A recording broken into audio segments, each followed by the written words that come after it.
Dan, eu estou super feliz em estar falando com vocês. Sou deputada federal pelo estado de Roraima, já são 7 anos, esse é o meu 7º ano aqui em Brasília, representando o meu estado, que é o estado no extremo norte do Brasil. Conhecem pelas belezas naturais, uma referência ou outra de um Monte Roraima, por exemplo, mas desconhecem as peculiaridades, que é a grande responsabilidade que nós temos enquanto parlamentares, detentores da chancela de representar o nosso povo, em trazer para Brasília, para o cenário nacional, a realidade e as latências do lugar que a gente representa. Esse é meu 2º mandato. Antes de deputada federal, eu fui gestora pública por 7 anos também. Trajetória política, eu sou psicóloga, mestranda em gestão pública, mãe de 2 filhas, e hoje eu tenho 37 anos. Por serem minoria, naturalmente, requerem uma atenção diferente do poder público e uma organização, independente da esfera, de uma atenção majoritária. São pessoas que a gente precisa proteger para que, inclusive, não contraiam a doença, não tenham o vírus, e que tenham uma necessidade de atenção maior pela própria necessidade de vida que eles possuem, né? A falta de acesso à informação, a falta de acesso à saúde pública. A gente já vive no nosso estado uma realidade de muito contraste, de muita fragilidade do sistema de saúde, por exemplo.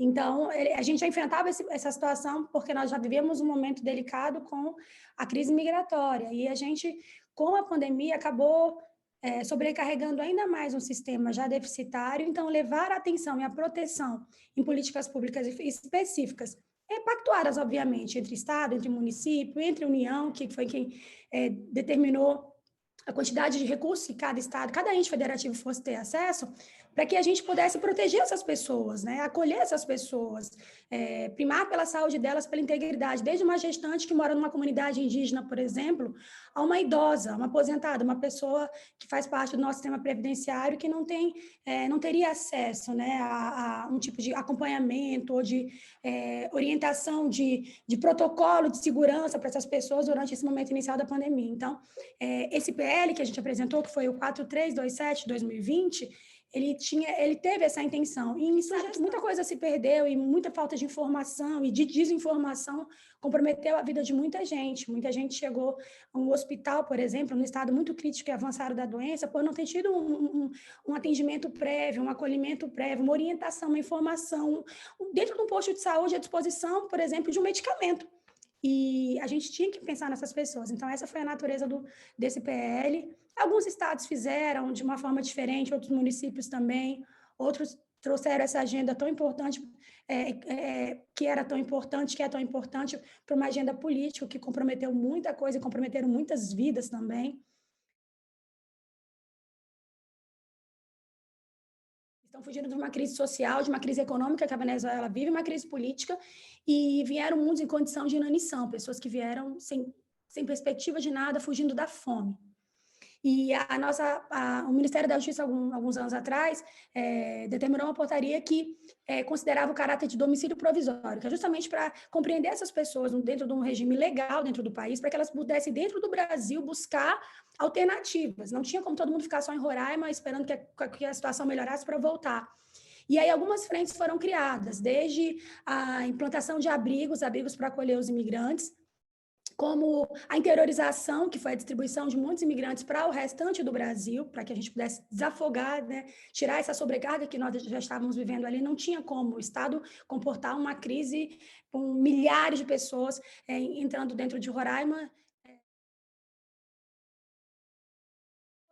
Nós somos o único estado da história, olha isso, a passar por uma intervenção total, uma intervenção federal. O Estado chegou no momento de colapso em todas as áreas, em todas as agendas, e o governo federal promoveu essa intervenção. A gente votou no Congresso e o Estado ficou sob a responsabilidade da União. Então, a gente já viu passando por uma crise política muito grande, e aí ela se uniu a essa crise migratória que já estava acontecendo. Então, foi um momento muito delicado. O governo não conseguiu dar conta de todas as suas responsabilidades, o Estado sofreu muito, a população, sobretudo a mais carente, sofreu muito. Por exemplo, os abrigos, a interiorização, a legalização desse domicílio provisório, que as pessoas tivessem CPF, documentos no Brasil e tivessem a oportunidade de trabalhar. Só que a falta de integração dessas políticas entre os entes, entre Estado, entre município e entre o governo federal, comprometeu muito o andamento disso tudo. Você vê que é uma crise humanitária, mas é uma crise humanitária que um Estado muito pobre, um Estado muito carente recebeu e durante alguns anos enfrentou só. Não tinha condição de uma questão de país, porque é uma questão de país, as fronteiras ficam abertas, o Brasil ele tem essa responsabilidade também, porque ele é signatário de alguns acordos internacionais que obrigam essa relação acontecer e se manter e as portas continuarem abertas no nosso país, independente do que esteja acontecendo do outro lado. A gente já vivia também no Brasil um momento político bem delicado, porque nós tínhamos passado por um impeachment, tínhamos um presidente que estava sendo denunciado, ele foi denunciado por 2 vezes, então havia uma fragilidade política muito grande no Brasil também, que fez com que o Brasil ficasse voltado somente a essa crise, esquecendo essa outra crise que também era de Brasil. Não tinha como nós, em Roraima, assistirmos e nos responsabilizarmos, enfrentarmos esse problema sozinho, porque essa não era uma questão de Roraima, era uma questão de todo o Brasil, de todo o território brasileiro, uma condição ainda de muita subhumanidade, de muita necessidade, de muita carência, em abrigos improvisados, algumas que foram trazidas por pessoas mal intencionadas ao regime de trabalho escravo, muita coisa aconteceu, muitas mulheres se prostituindo, é um momento muito delicado para essas pessoas. O Estado brasileiro tem essa responsabilidade de promover uma agenda que consiga não só acomodar essas pessoas, mas também primar pelo que a gente precisa primar de proteção aos brasileiros também. Olhando de fora, e eu vi que aconteceu muito isso no começo da crise, a interpretação, a deturpação de que estava acontecendo em Roraima foi muito grande, acusando muitas pessoas de estarem ali praticando a xenofobia, de estarem sendo intolerantes com os imigrantes, e não foi bem assim. Durante os 2 primeiros anos de crise, o que sustentou, Amanda, o que segurou a onda, os grandes aliados, os imigrantes estavam buscando em caráter humanitário a ajuda do brasileiro, foi a generosidade, foi a solidariedade do povo brasileiro, que não tinha até então, durante 2 anos, nenhum tipo de política nenhuma, de recurso, de prioridade, de atenção, de agenda do governo federal para essa crise. Então, a gente sabe que é um problema que não vai ser resolvido agora, a gente sabe que muitas vezes a política e a fala política ela pode dizer, chegar, comunicar de uma forma errônea, inclusive, o que a população que está de um lado quer ouvir, de que vai fechar a fronteira, de que vai, mas são grandes mentiras, grandes histórias criadas,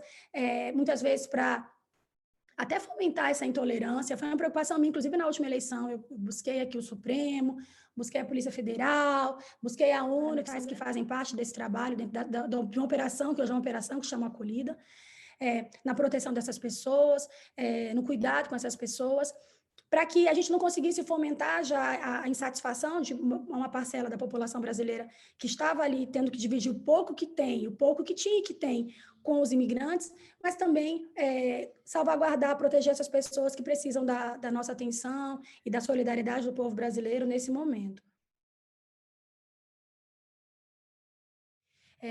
E nesse momento que a pandemia confina as pessoas, isola as pessoas e faz com que as famílias convivam mais, e questões sociais de várias ordens, e questões de saúde pública também, o alcoolismo, a dependência química, quando eu falo sociais, o desemprego, causem ainda uma condição de inquietação, de alteração comportamental de muitos homens que têm esse perfil agressor. Eu falo desde sempre, como presidente da comissão, como política, como mulher, que a questão da proteção da mulher, que essa rede de proteção ela é uma agenda de todo o Brasil, de homens e mulheres, e todos juntos, para garantia de direitos e da proteção da mulher. A pandemia mostrou um número exponencial de crescimento de casos de violência doméstica, mulheres que ficaram quase que uma condição de cárcere privado em suas casas, sendo violentadas, sendo vitimizadas por seus companheiros, em função desse momento de uma forma mais difícil ainda, porque elas estavam dentro dos seus ambientes, sem poder sair para buscar socorro, sem terem alternativas. As questões sociais, elas acabam imprimindo grandes fatores, né? A dependência financeira, a responsabilidade sobre os filhos, né? São os homens, esses homens agressores, em grande maioria, são homens que provêm seus lares e que submetem essas mulheres a enfrentarem esse momento sem a busca da alternativa pelo medo, né? Pelo medo de perder o que garante o sustento das suas crianças, pelo medo da fragilidade do sistema, que muitas vezes é falho e erra e não penaliza nos rigores que a lei deveria primar e dispor para garantir que elas sejam realmente protegidas. É um problema que eu acho que ficou, como outros também ficaram mais evidentes, ganharam um olhar mais atento da população, porque está todo mundo parando para observar o comportamento do todo agora, né? Você viu? Eu acredito muito na política. Ela machuca, isso aí minha opinião e a partir da minha experiência. Ela machuca, ela expõe a gente, ela deixa a gente vulnerável, ela decepciona muito, mas ela é linda, porque ela é a única forma que nós temos de mudar e transformar a sociedade. Ela é uma ferramenta de transformação social.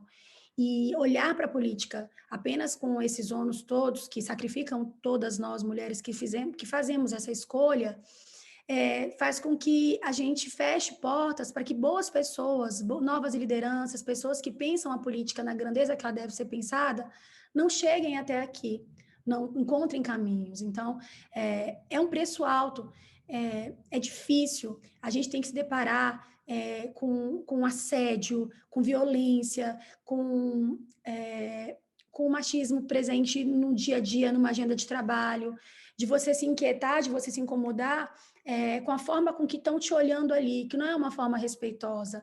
Não estão te olhando como política, nem como uma parlamentar, nem como uma deputada que foi eleita e alguém que representa o seu Estado.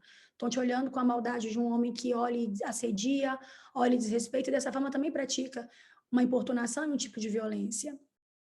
Mas, por acreditar e pelo otimismo, pela convicção que fazem parte do meu repertório de vida, do meu repertório de comportamento, a gente não pode desistir. Porque quando a gente desiste, a gente abre espaço para que outras pessoas, como essas que não olham como devem olhar, cheguem até aqui.